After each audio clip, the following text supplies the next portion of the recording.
तो हेलो मेरे शेर और शेरनियों और मेरे छोटे भाई बहनों, कैसे हैं आप लोग। आशा करते हैं कि आप लोग अच्छे होंगे, स्वस्थ होंगे और अपनी पढ़ाई तो जम के कर रहे होंगे। प्लीज प्लीज प्लीज एक बात हमेशा आप अपने दिमाग में रखिए, क्योंकि अभी आपके दिमाग में ना बहुत सारे क्वेश्चन आ रहेंगे। यदि आपका प्री बोर्ड खराब गया होगा तो आपको उसकी अलग टेंशन होगी कि मेरा तो बोर्ड भी खराब जाने वाला है। फिर आप कंपैरिजन करते होंगे खुद की दूसरे से कि उसका इतना तैयार है, मेरा कुछ भी तैयार नहीं है। और ये सारी फिर आपको ऐसा लगता है कि जब आप पढ़ने बैठते होंगे तो फिर आपको तो नींद ही आ जाती है। मतलब मैं पढ़ ही नहीं पा रहा हूँ, मैं क्या करूँ? ये सारी सारी टेंशन आपको इस तरीके से जूझ रही होंगी ब्रेन पे। और बहुत सारे स्टूडेंट के साथ तो ऐसा होता है। लेकिन आप इन सारी चीज़ों को ना बिल्कुल भी साइड कर दीजिए। आपको बिल्कुल भी ध्यान नहीं देना कि मेरा प्री बोर्ड खराब किया, मेरे दोस्त ने उतनी पूरी तैयारी कर ली है, मैं ज़ीरो हूँ और मेरा जो दिन है वो बहुत बेकार जा रहा है, मैं पढ़ाई नहीं कर पा रहा हूँ, मैं कैसे पढ़ाई करूँ? क्या मुझे कुछ भी नहीं याद होगा? मेरा बोर्ड पूरा खराब चला जाएगा, मेरे अच्छे नंबर नहीं आएँगे। ये सारी थिंकिंग आपको सब एकदम एग्ज़ैक्ट आउट कर देना है, एकदम बाहर कर देना है। आपको इन सब बारे में सोचना ही नहीं है। आपका इस समय जो काम होना चाहिए, बस आप दिन के एक टारगेट सेट कीजिए। आप दिन में कितना अचीव कर रहे हैं, आप कितने तैयारी कर ले रहे हैं, बस इसी हिसाब से तैयारी कर लीजिए। और इस समय आप जहाँ कहीं से भी पढ़ते हो, बस उनकी क्लासेस अच्छे से पढ़िए और उन क्वेश्चन को इतने अच्छे से समझिए। एक बार नहीं, 2 बार उस वीडियो को देखिए, पढ़िए और खुद से लिखने की कोशिश करिए कि हाँ, अगर ये क्वेश्चन आ गया तो मैं एग्ज़ाम में छोड़ के नहीं आऊँगा।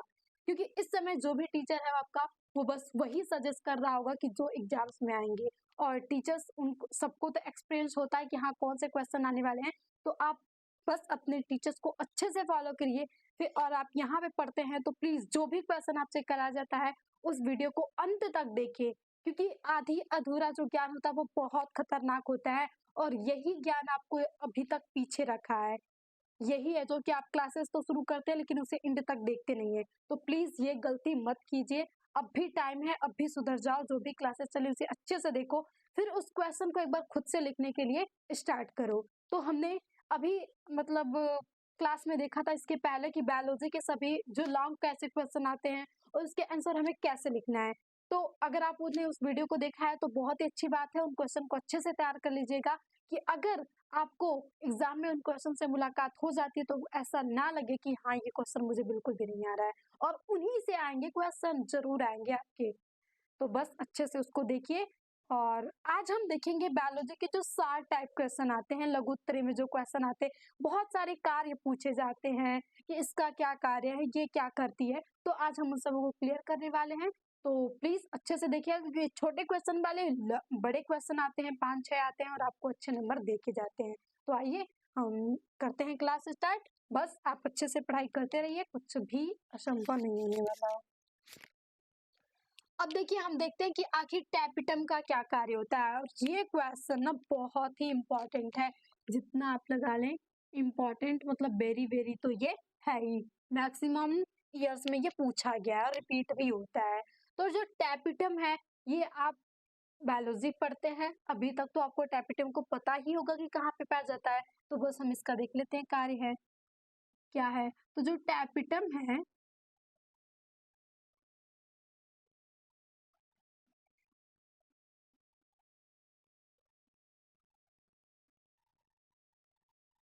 परागधानी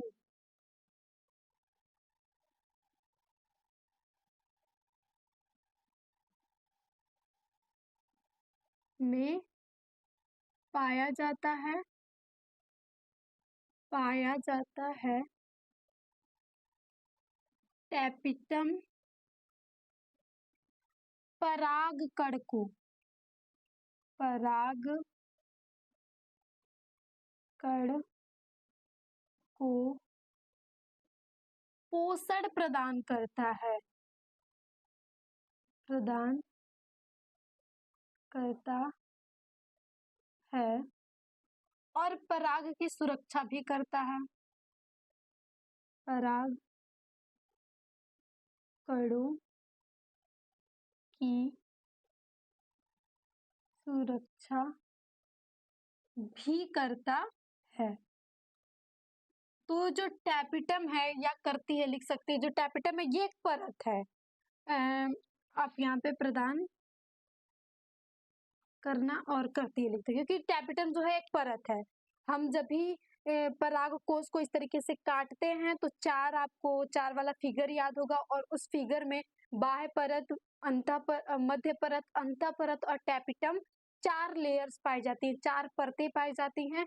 और उन्हीं चार परतों में से टैपिटम है, और टैपिटम का काम होता है जो पराग कण बन रहे हैं, जो लघु बीजाणु बन रहे हैं, उनको पोषण प्रदान करना होता है और उनकी सुरक्षा प्रदान करना होता है। तो ये 2 नंबर में आता है, आप इतना लिख सके चले आएंगे। 2 या 1 नंबर में आपको क्या मिल जाएगा, ये क्वेश्चन मिल जाएगा।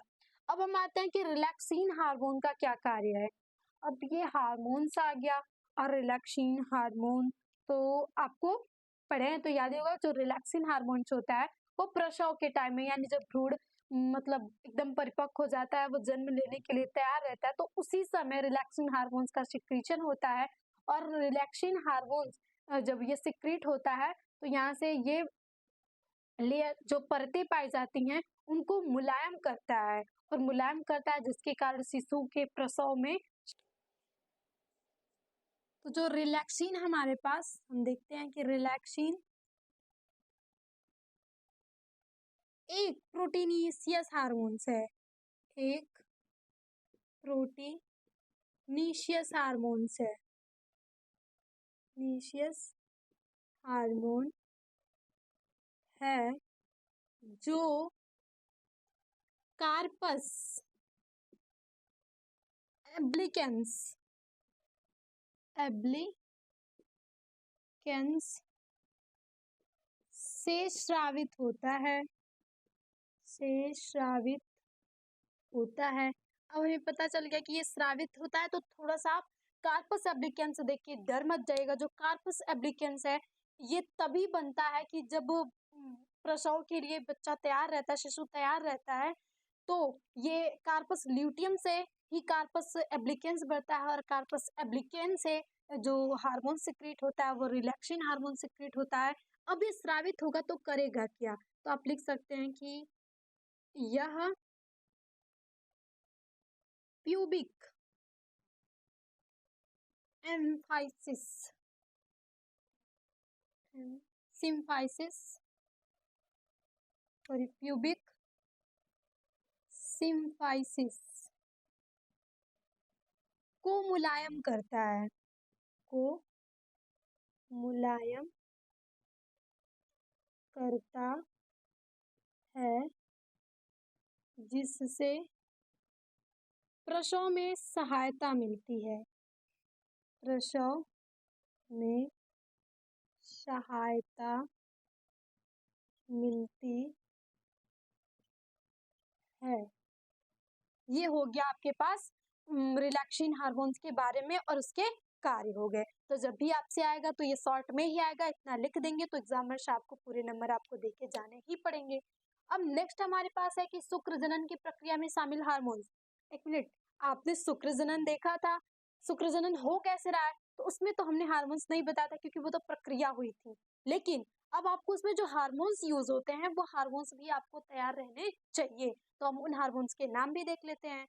तो आप इसीलिए हर लेक्चर को देखा कीजिए ताकि आपके हर टॉपिक क्लियर होते चले जाएं। और अब तो क्वेश्चन करवाए जा रहे हैं, अब तो मिस क्लास करने के आपके पास कोई चांसेस है ही नहीं। तो देखिए जो शुक्र जनन में थोड़ा सा आप एग्जामिनर साहब को प्रसन्न हो करने के लिए लिख लेंगे, शुक्र जनन की प्रक्रिया में जो हमेशा लिखा जाता है, प्रक्रिया में निम्न, अब लिखित ना मन करे तो यह लिख लीजिएगा, निम्न हार्मोन सम्मिलित हैं, सम्मिलित हैं। अब उसके बाद आप जितने भी हार्मोन्स हैं उसका नाम लिखते चले जाएंगे। तो सबसे पहले आपके पास आ जाता है फॉलिकल,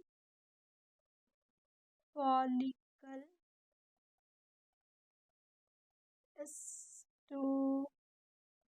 स्टिमुलेटिंग हार्मोन्स, हार्मोन। आप हिंदी नहीं आ रहे ना, इंग्लिश वाले लिख ले, फिर थोड़ा सा ये हिंदी में क्लासेस तो हम हिंदी में लिख दे रहे हैं। फिर उसके बाद luteinising hormones, luteinizing hormone, gonadotropin hormone, gonadotropin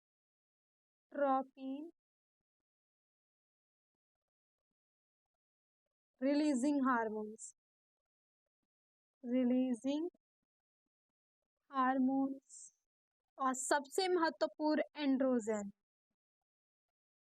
androgen, और एक इनहिबिट आता है, इनहिबिट। तो ये 5 हार्मोन शुक्र जनन की प्रक्रिया में बहुत ही महत्वपूर्ण होते हैं। और आज तो आप ये पता भी हो गया, तो अब कभी भी आपके एग्जाम में आ जाएगा तो आप ये नहीं कहेंगे मैं पढ़ा नहीं हूँ, मेरे टीचर ने पढ़ाया नहीं है। तो प्लीज इसको अच्छे से आप ध्यान में रखिएगा, सारे क्वेश्चन को अच्छे से देखते चलिए। अब नेक्स्ट चौथा क्वेश्चन है, एंडोमेट्रियम का क्या कार्य होता है। यानी जो एंडोमेट्रियम, अब आप बायोलॉजी पढ़े हैं तो कभी ये नाम सोच के तो अब ये क्वेश्चन तो नहीं आना चाहिए भाई ये नाम क्या लिखा है। तो अगर कुछ भी ऐसे भी स्टूडेंट होंगे, अब हम ये तो कह नहीं सकते कि कोई नहीं होगा, तो प्लीज जो एंडोमेट्रियम होता है ना, ये गर्भाशय की सबसे आंतरिक परत होती है। अब उसका ही कार्य लिखना है तो आप ये भी लिख सकते हैं कि एंड्रोमेट्रियम, एंड्रोमेट्रियम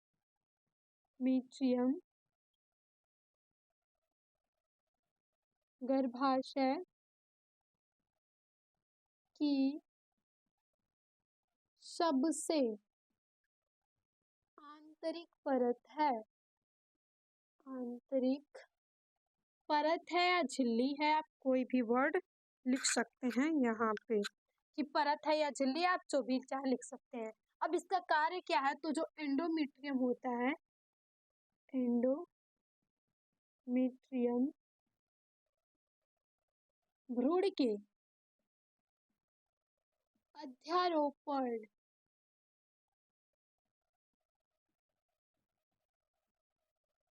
भ्रूण का अध्यारोपण करती है। ये भी सिंपल लिख सकती हैं, सिंपल आप लिख सकते हैं, या भ्रूण के अध्यारोपण में सहायता करती है, मेनली वो करती है, सहायता नहीं करती है, भ्रूण का अध्यारोपण करती है, जो आपकी एंडोमेट्रियम लेयर पाई जाती है, क्योंकि सबसे लास्ट लेयर है। और जैसे ही निषेचन के बाद भ्रूण बनता है, और भ्रूण बनने के बाद वो आता चला जाता है, और जब वो बहुत सारी यहाँ पे क्रिया होती हैं, फिर उसके बाद जैसे ब्लास्टोसिस, गैस्ट्रुला, ये सारे होने के बाद फिर जब वो गर्भाशय में आता है तो एंडोमेट्रियम उन्हें रखती है, उनका रोपण करवाती है, और वहां से उनको पोषण वोषण भी सारा अपरा का निर्माण होगा, और फिर धीरे धीरे भ्रूण का विकास शुरू हो जाता है। अब अपरा का नाम लिया, अपरा से ही क्वेश्चन आ गए, वही अपरा आपका पीछा छोड़ने वाली नहीं है, ये हर साल देखा जाता है, इसलिए अपरा को अच्छे से तैयार करके जाइए, जरूर इस पे क्वेश्चन मिल जाए आपको। तो अपरा या प्लेसेंटा दोनों नाम सेम है, आपसे यही पूछा जाएगा। और जो ये अपरा होता है, कभी कभी आपसे ये भी क्वेश्चन किया जाता है एमसीक्यू में कि किसी ऐसे अंग का नाम बताओ तो जो दो जीवों के उत्तक से बना हो, तो वो हमारी अपरा है, क्योंकि ये माता तथा शिशु के उत्तकों से मिलकर बनी है। तो ये जो अंग है, ये दो जीवों के उत्तकों से मिलकर बना है, ये एक विशेष हो ही जाता है। और इसका कार्य लिखना है तो आप लिख सकते हैं कि अपरा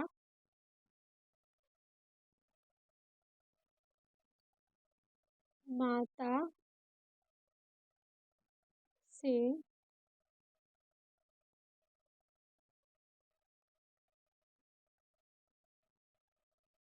शिशु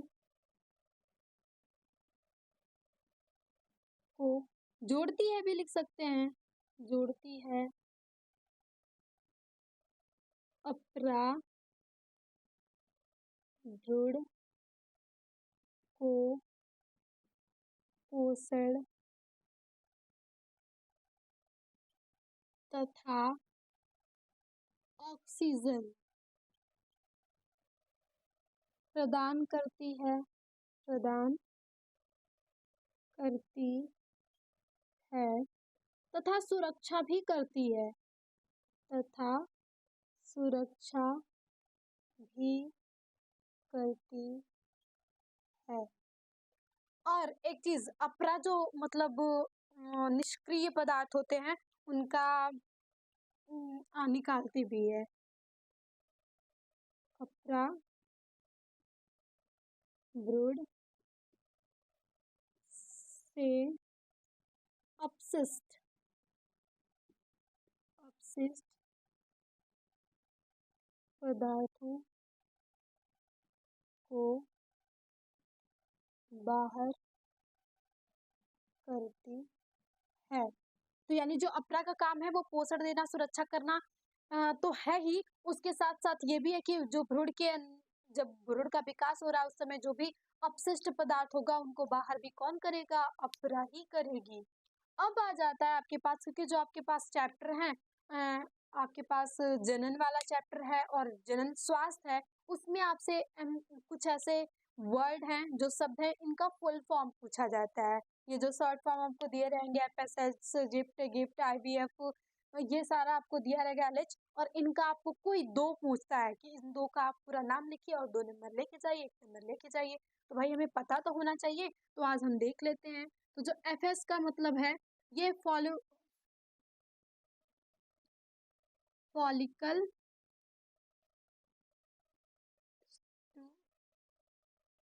स्टिमुलेटिंग हार्मोन। फिर उसके बाद आपके पास आ जाता है जिफ्ट। तो जिफ्ट का मतलब जाइगोट।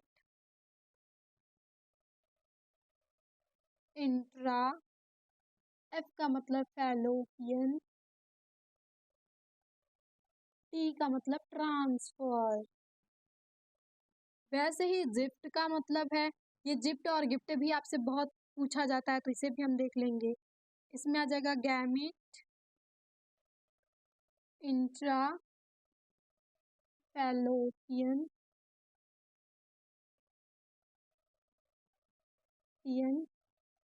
ट्रांसफर। फिर उसके बाद आईवीएफ, इसका होता है इन विट्रो फर्टिलाइजेशन। फिर उसके बाद आपके पास है एलएच, तो इसका होता है ल्यूटिनाइजिंग हार्मोन। तो ये आपके पास कुछ नाम आते हैं और उनका फुल फॉर्म लिखना होता है, तो ये महत्वपूर्ण है, इन्हें देख लीजिए, शायद इसी में से आपके पास कोई 2 मिल जाए। सभी नहीं आते, ये नहीं कि आपके पास ये सारे के सारे आ जाएंगे, आपके पास इसमें से कोई 1-2 ही आते हैं। और कभी-कभी जिफ्ट और गिफ्ट के बारे में भी डिफाइन करना होता है कि आईवीएफ क्या है, तो उन सभी को भी हम देखते हैं। तो प्लीज ये बहुत ही महत्वपूर्ण क्वेश्चन है, तो एक बार अगर इसे क्लास को अच्छे से देखे हैं तो अच्छी बात है, लेकिन इसका स्क्रीनशॉट भी ले लीजिए ताकि एक बार रिवाइज कर ले, और प्लीज एक बार खुद से आप इन सारे क्वेश्चन को सॉल्व जरूर करेंगे, ताकि आपकी एकदम जो तैयारी है वो इन क्वेश्चन के अच्छे से हो जाए, कि अब इनकी जब भी मुलाकात हो तब आप इन्हें की खातिरदारी एकदम पूरे बेहतरीन तरीके से कर सके, कोई कमी न रह जाए। तो प्लीज इसका स्क्रीनशॉट लीजिए, फिर उसके बाद हम कुछ और क्वेश्चन देखते हैं।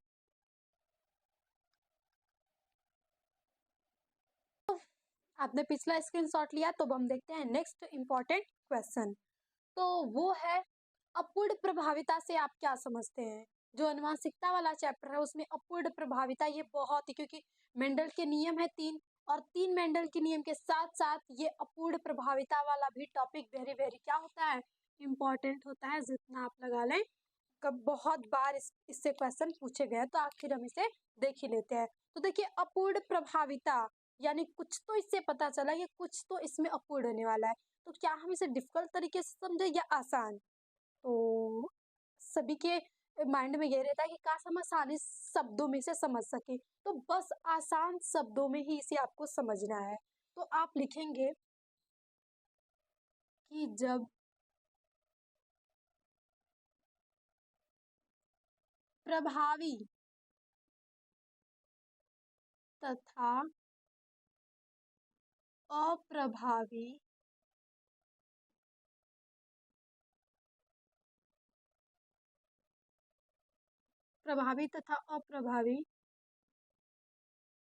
लक्षणों की जगह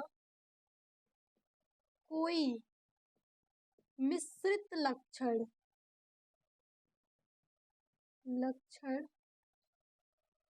प्रदर्शित होता है, तो इसे अपूर्ण प्रभाविता कहते हैं। इसे अपूर्ण प्रभाविता कहते हैं। और इसका जो उदाहरण है वो मिराबिलिस का प्लांट है। उदाहरण आप लिख सकते हैं मिराबिलिस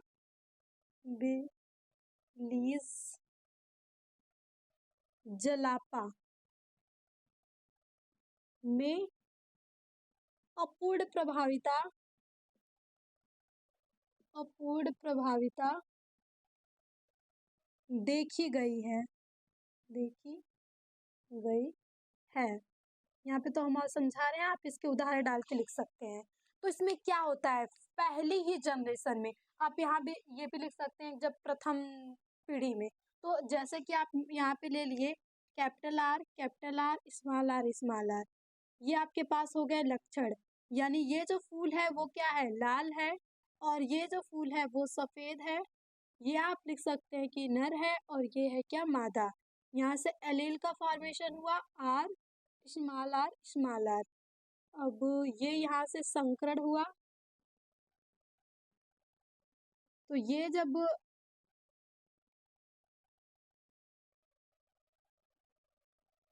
आर आर आर इस तरीके का मिलता है हमेशा। लेकिन जब मतलब इसकी आप यहाँ से तो आपके पास ये जो है फर्स्ट जनरेशन वाले बन गए कि ये सभी क्या होंगे, मतलब ये फर्स्ट जनरेशन में प्लांट हो गए, यानी ये तो शंकर लाल होंगे।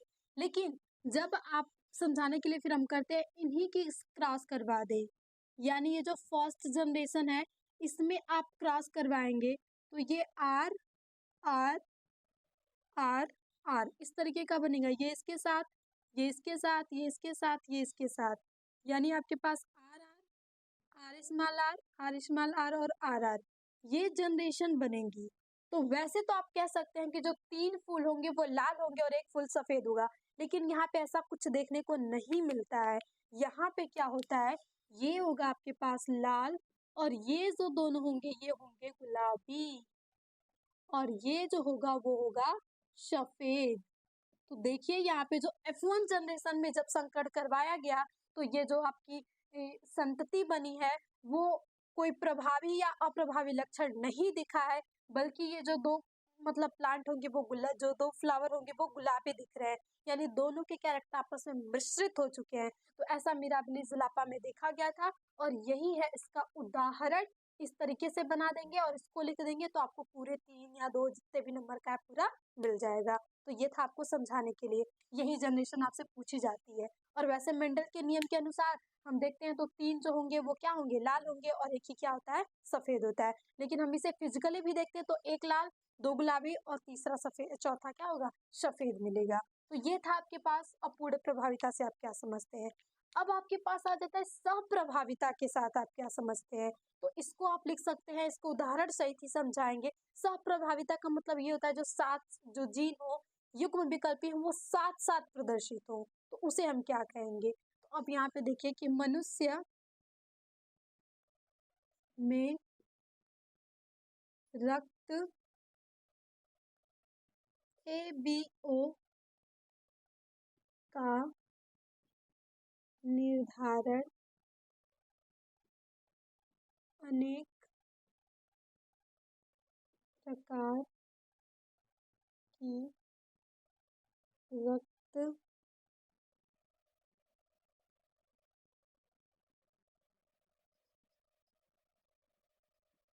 कोशिकाएं करती हैं। मनुष्य में आई जीन रक्त निर्धारण करता है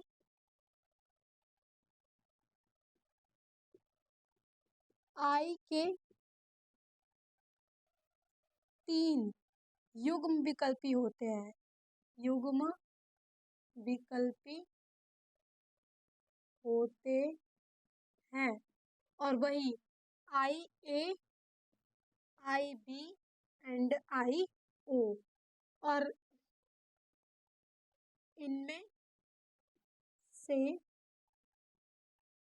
IA और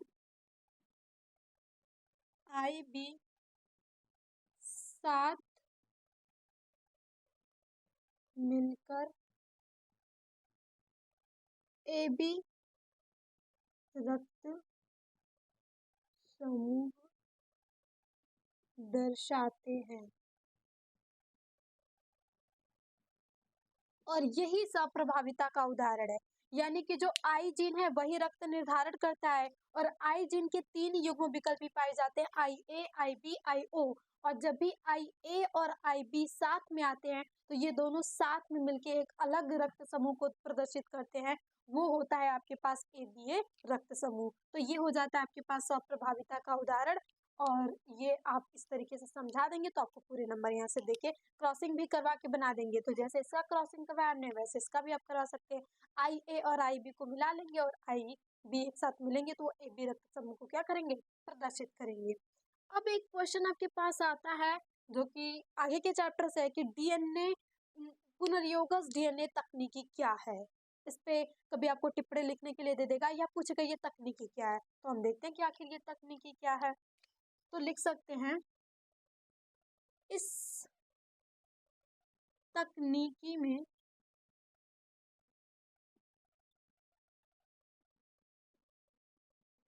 DNA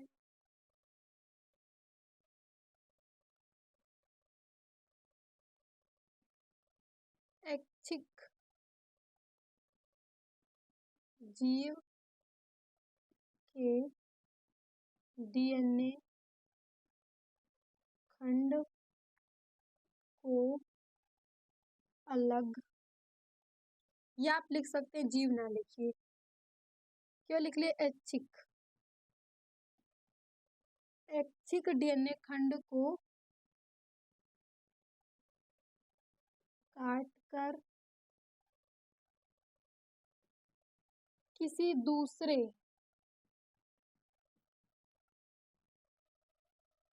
जीव के DNA में बाहर, या आप लिख सकते हैं परख नली में संकरण करवाया जाता है और प्राप्त ऐच्छिक DNA को ऐच्छिक जीव में स्थानांतरण करवाकर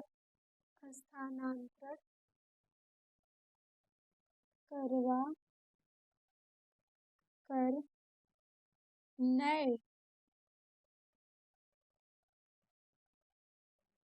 लक्षणों को प्राप्त किया जाता है,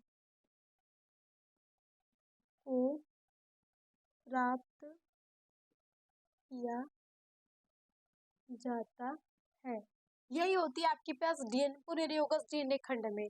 जैसे कि कोई भी एक मतलब जीव होगा, अक्सर हम जीवाणु ही लेते हैं, उसमें जो हमारा ऐच्छिक DNA खंड होगा उसको हम काटेंगे, और काट कर फिर हम किसी दूसरे जीव के DNA को बाहर, अंदर नहीं बाहर परख नली में उसको क्या करेंगे, संकरण करवाएंगे। और संकरण करवाने के बाद फिर उस प्राप्त ऐच्छिक DNA खंड को, DNA खंड जो हम जिसको हम पुनर्योगस DNA बोलेंगे, उस पुनर्योगस DNA को हम किसी ऐच्छिक जीव में डालेंगे। और जब हम किसी ऐच्छिक जीव में डाल देंगे तो एक नया लक्षण हमें देखने को मिलेगा, और इसी को हम DNA पुनर्योगस तकनीकी बोलते हैं। और इन तकनीकी का उपयोग नए नए लक्षणों को क्या करना है, लाना है, कि हम नए नए किस्मों को ला सके, यही इसकी उद्देश्य है। तो ये था आपके पास पूरे बायोलॉजी के जो शॉर्ट टाइप क्वेश्चन होते हैं इंपॉर्टेंट, और ये सेशंस बहुत बहुत बहुत इंपॉर्टेंट है। अगर आप ये देख लेते हैं तो जरूर 100% गारंटी है कि आपको यहाँ से क्वेश्चन आपके एग्जाम में जरूर मिल जाएंगे। तो प्लीज मेरे डियर स्टूडेंट, मेरे डियर फ्रेंड, भाई बहन, प्लीज इस क्लास को अच्छे से एंड तक देखिएगा ताकि आपके एग्जाम में बहुत अच्छी हेल्प हो सके। तो अगर आपको सेशंस अच्छा लगा हो, आपको हेल्पफुल हो, तो प्लीज़ थोड़ा अपने दोस्तों को भी शेयर कीजिएगा ताकि उनकी भी हेल्प हो सके और इस चैनल को थोड़ी ग्रोथ भी मिल सके, ताकि आप लोगों के लिए और भी अच्छी-अच्छी क्लासेस आती रहें। तो इसी के साथ मिलते हैं नेक्स्ट वीडियो में। तो थैंक यू। बस हमेशा अच्छे से पढ़ाई करते रहिए, मेहनत करते रहिए, रिजल्ट आपके अच्छे तो आएँगे ही। तो अगेन थैंक यू, मिलते हैं नेक्स्ट सेशन में। Always be happy and work hard.